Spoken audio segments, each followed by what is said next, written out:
Yeah, right here. Go Jets, go. Check one, check two. You got it? Nice. Warning, incoming game over. Warning, incoming game over. Well, hello, friends, and welcome to the very first inaugural episode of Game Over Edmonton for the 2024-2025 hockey season. Did we lose? Did we lose Ty? Did we lose our?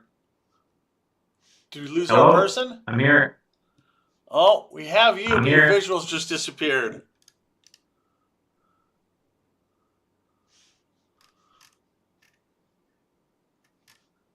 Well, we give us 2 seconds, folks. We will pull everything back together. This is the very first show, so we are figuring out some stuff as we go, which is always fun Hello? for a live show. So we can't hear you, so we might have to go with just audio for now. You're here, Ty, right? I'm here. Yeah, I'm here. All right. Chat can also hear you as well. So we'll get that on the go. Um, so Ty, you are from Game Over Winnipeg. This is your first show. How are Sure. Oh, your yeah. early feelings on this version of the Winnipeg Jets? Because as an Oilers fan, I have so many opinions right now. Well, it's not one that we probably expected, in Winnipeg. We were, possibly thinking that, we might be losing by, the score that the game ended, or just, the Jets are kind of notorious for, slow starts, maybe the first couple games not going so well. So, for the Jets to come out like this and, get a surprising 6-0 win on, the reigning Western Conference champion Edmonton Oilers, it's, very impressive, a bit of a statement win for sure. And hopefully the Jets can kind of carry this momentum into the first little bit of the season and, get some wins in the standings. I'm not going to say that I can hear your full on smugness, but there's just like there's enough of it. It's well, the Jets have had a tough last couple playoffs, and so we kind of got to take these small victories as they come to us, I feel like. Oh man, yeah. And then like as an Oilers fan, this game is so indicative of so many things that this team has gone through over the last number of years. Like if you go over the last chunk of time, all we've had is a constant run of it'll be fine, we'll be good, and then just terrible results across the board. Like losing to Vancouver 8-1 last year was a lot.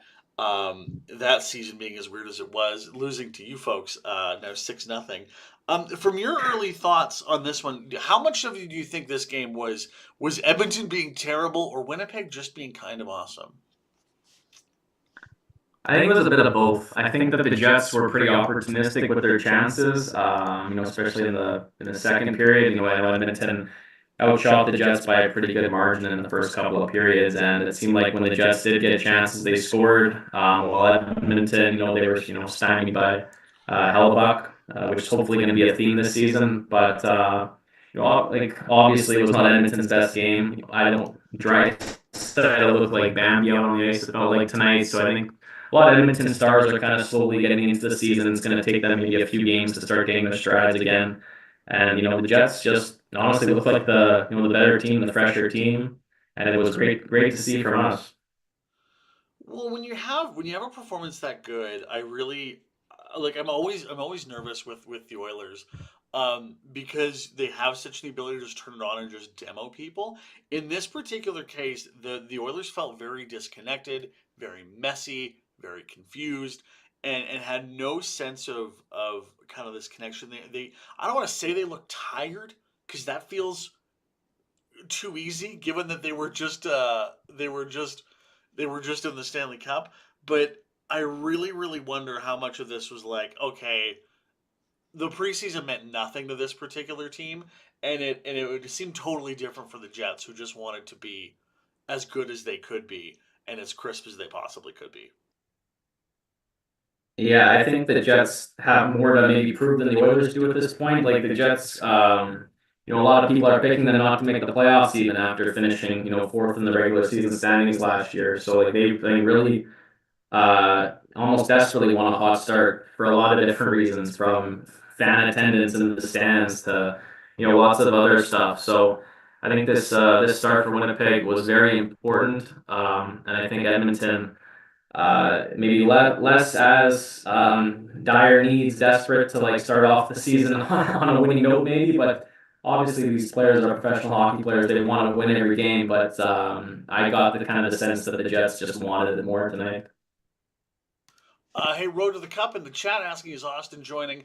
Austin's not on this one, but he'll be on the one coming up on Saturday. And Brady, thank you for your help. We have the stream open. Make sure you mute it. I appreciate that. I have it there. I'm a radio guy, guys. Cards on the table. So this is my like first run in the world of streaming, and don't have it. I'm not so much love for everyone across the Game Over network who's been helping a ton to make this as smooth as possible. And so it's J1. We'll have some things to work out as we go.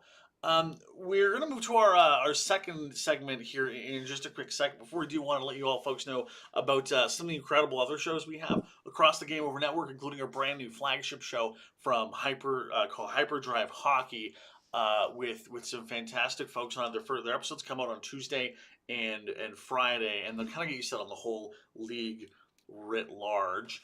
We also have lots of space for sponsors. If that's something you want to jump on board for, you can please reach out through our website, gameovernetwork.com, and we'd love to have anyone and everyone on board for some very cool stuff coming up in the very near future as we move to period number 2 of this little show. And Ty, I wanted to kind of pick your brain. Was there an Oilers player that really kind of stuck out for you today as an opposing fan, who really kind of made an impact on the game, as much of an impact as you can make when there's a score of 6-0? There were a couple for sure. Despite maybe the way the game ended, I know some people in chat weren't maybe happy with Victor Arvidsson, but he's a player that I've been a fan of for a long time. I liked his chances. I think either in the late stage of the second period, he had a couple of looks. He's playing on a pretty good line with Leon and Jeff Skinner 5-on-5. So I expect if Arvidsson can stay healthy, that he can be a key slog in the Oilers offense and give them an additional kind of punch. Arvidsson's a guy that could score 30 plus goals if he stays healthy, and paired with Jeff Skinner, another guy who's a similar type player, maybe with a little less sandpaper. I think the Oilers have quite a dynamic, 3-4 lines of offense that's going to be tough for teams to contain. Aside from obviously the big McDavid and Draisaitl pairing. Well, and SpongeBob mentioned earlier in the chat too that he was really impressed with Arvidsson, but Jeff Skinner doesn't not fit in well right now. And that's a good point. I mean, Ash, you chime in. I thought Arvidsson had a really good first and second period. I think that's really fair. By the third period, it really felt like the Oilers were kind of checked out, sort of writ large. I really like what Arvidsson was starting to put together with some chemistry with Draisaitl. I mean, Jeff Skinner, I kind of feel bad for the guy because he's had such a weird career, like ever since he sort of got to Buffalo, signing there for that ridiculous deal and then getting bought out so they could, buy a new scoreboard or whatever. But that line, it feels like it's going to have to take some more time to put together. I mean, Arvidsson's speed, if he can stay healthy, is just an incredible thing to be able to watch. So I think you're bang on for that one from an Oilers side. As watching the Jets tonight, I really wonder, because you never see this guy get a ton of buzz when like you look around places, like, even on like our hockey or even on like the social spheres for other teams. People don't talk enough about how good Adam Lowry is, which feels like a dumb thing to say because he's the captain of the team. But holy boats, that guy, every single time I see him go on the ice, does something impressive that maybe isn't like the sexiest thing on the score sheet. Absolutely. Yeah. Adam Lowry, I think if you ask 95% of the teams in the NHL, I think that they would all covet Lowry as their third line center. He's a guy who just plays his role perfectly. I could see him getting the call for Team Canada to play at the Four Nations Cup or the Olympics as a possible fourth line center like a guy because he's that good at the role that he plays. He's been nothing but a great captain and just a great Jet for his entire tenure here in Winnipeg. He's kind of homegrown. He was drafted here, lives in the community in the off season. His girlfriend's from here. And then ever since he took on the captain role at the start of last season, he's taken it in stride, and he's really, I think, brought the team closer together. I think Blake Wheeler, I think, said it best last season when he told the media that hopefully he had taught Lowry what not to do as captain, and that he thinks he's he's doing a pretty good job. So when you get high praise from players like Wheeler and also players from around the league that know that they're in for a tough matchup if you're going against the Lowry line with Niederreiter and Mason Appleton. It's very nice to see. Well, and it's not just the kind of toughness that really stood out for me or the face-off wins, although both of those are obviously mega. The dude just has this great way of seeing the simplest play that a lot of other players are going to dodge around.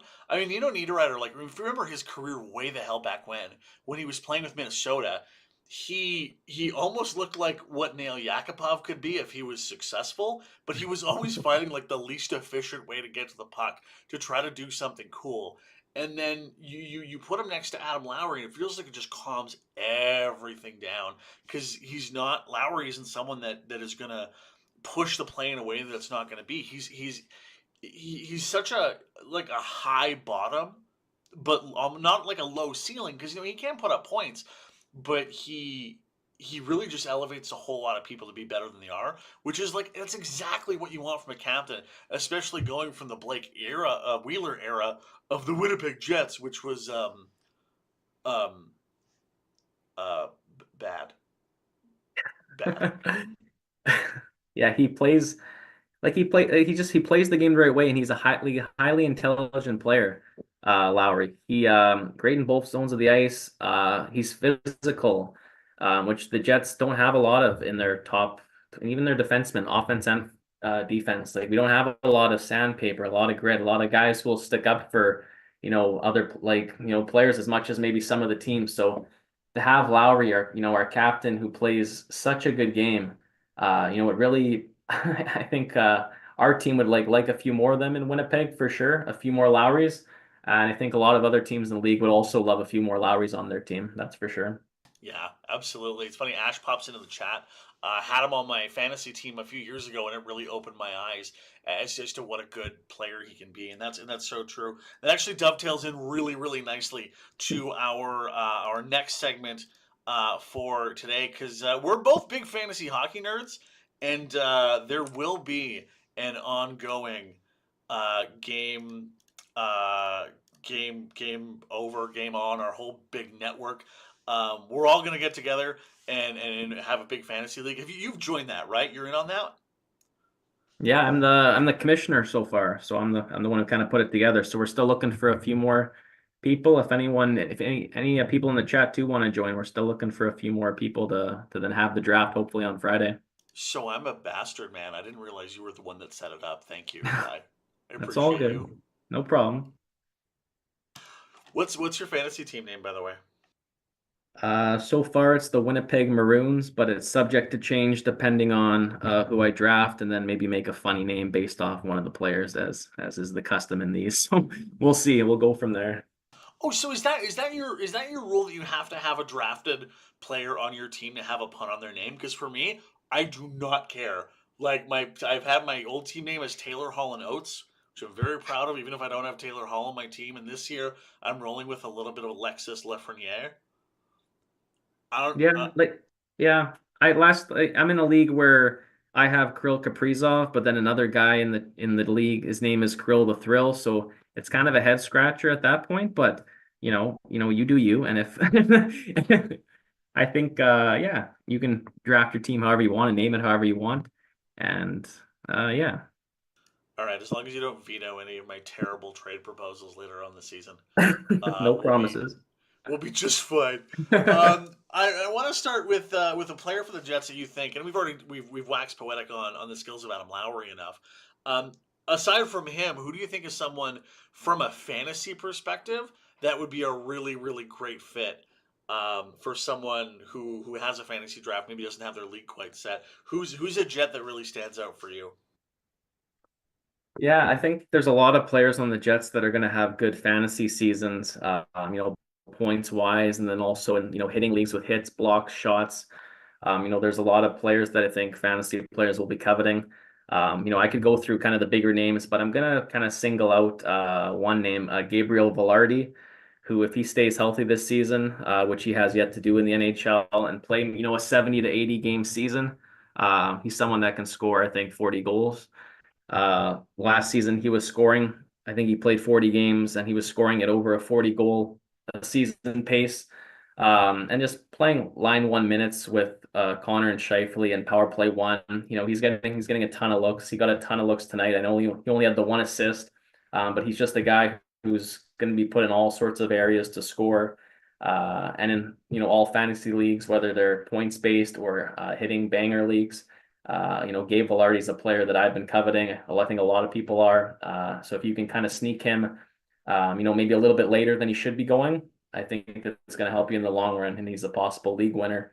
Aside from Velarde, there's a few more names. And Cole Perfetti, who could have a breakout season, and then Ehlers as well.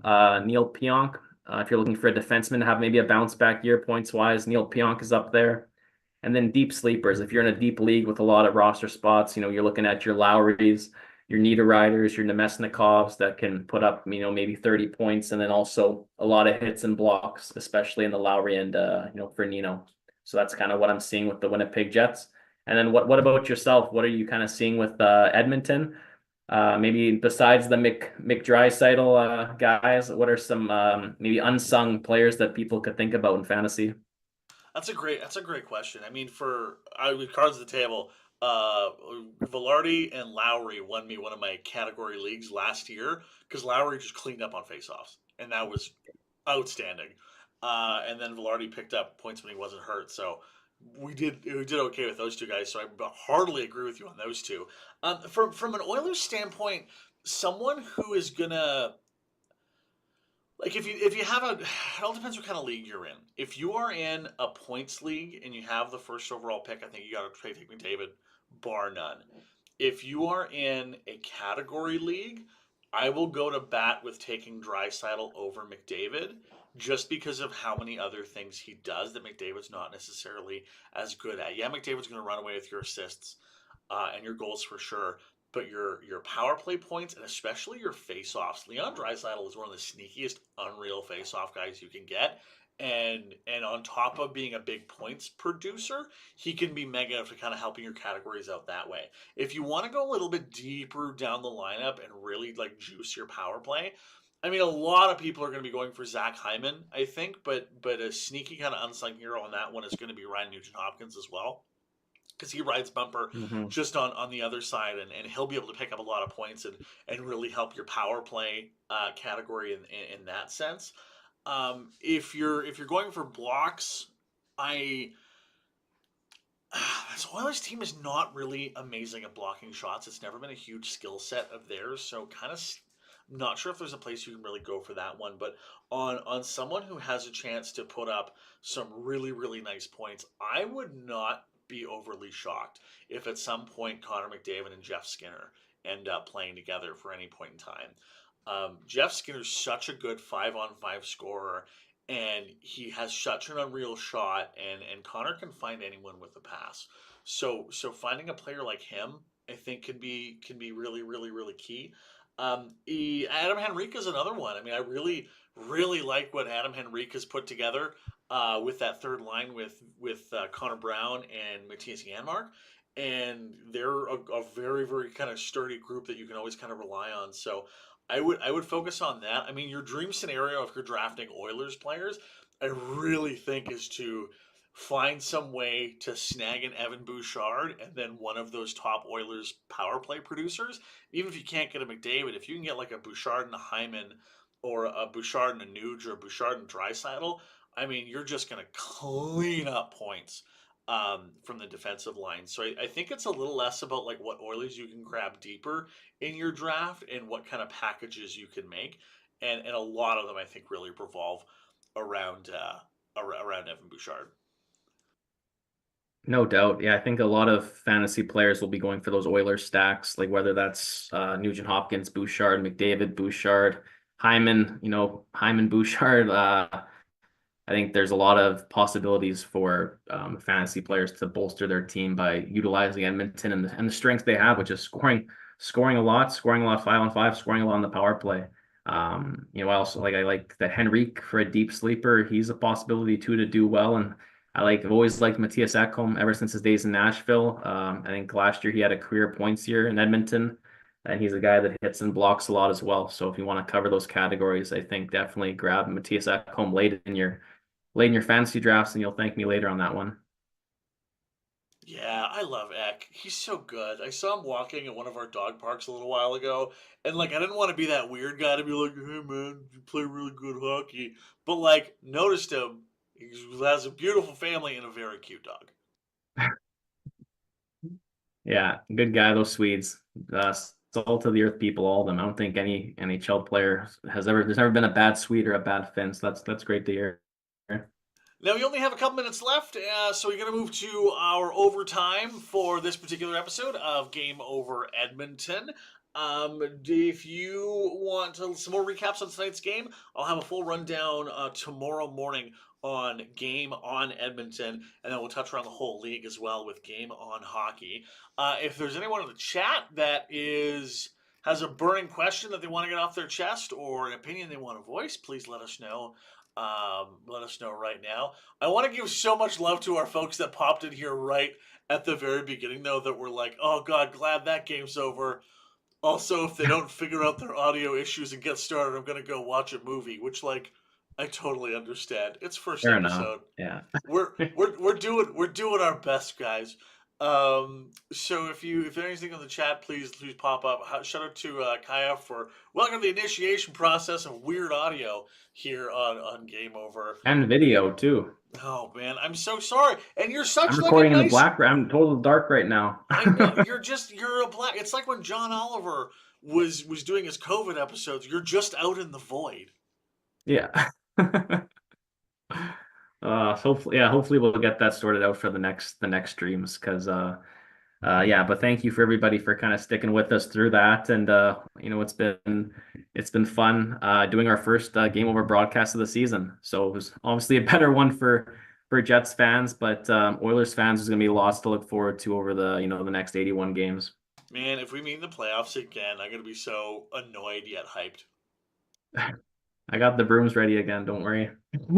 Hey, that wasn't a real series. It was the COVID times. It doesn't count, okay? Yeah, I got you. I got you. Fair enough. All right, well, we'll call it right there. Ty, where can people find you on the internet? On Twitter, on X, at Ty Dilello, just my name. It's probably best to find me there. I also run a Substack, hockey history newsletter. It's NHL history with Ty Dilello that you can find if you're interested in reading about maybe some hockey stuff from the past, from the 40s and 30s. And then what about yourself, Graham? You can find me at Graham Mosimann on literally every platform. I'm also going to be hosting Game on Edmonton, a brand new Oilers daily podcast that'll kind of recap the game before or get you set for the game tonight.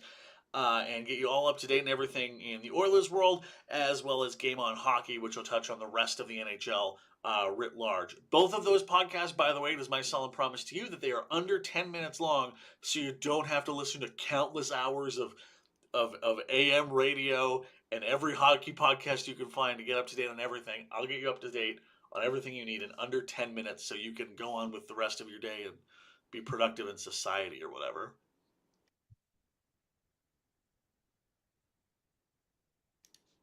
So with that, we will wrap it up. Ty, thank you so much. This was a lot of fun, even though I'm sorry no one could see you. That's all good. It was a fun night for Jets fans, and it was great. I look forward to our next Edmonton Jets game. Hopefully, it's a little closer, and maybe we have a little bit more to talk about the game. But it was great. I look forward to the next one. Awesome, Ty. Thanks so much. We'll talk soon. All right. Take care. Thanks. And we will see you next game coming up on Saturday here on Game Over Edmonton. Thanks so much, everyone, and we'll see you very soon.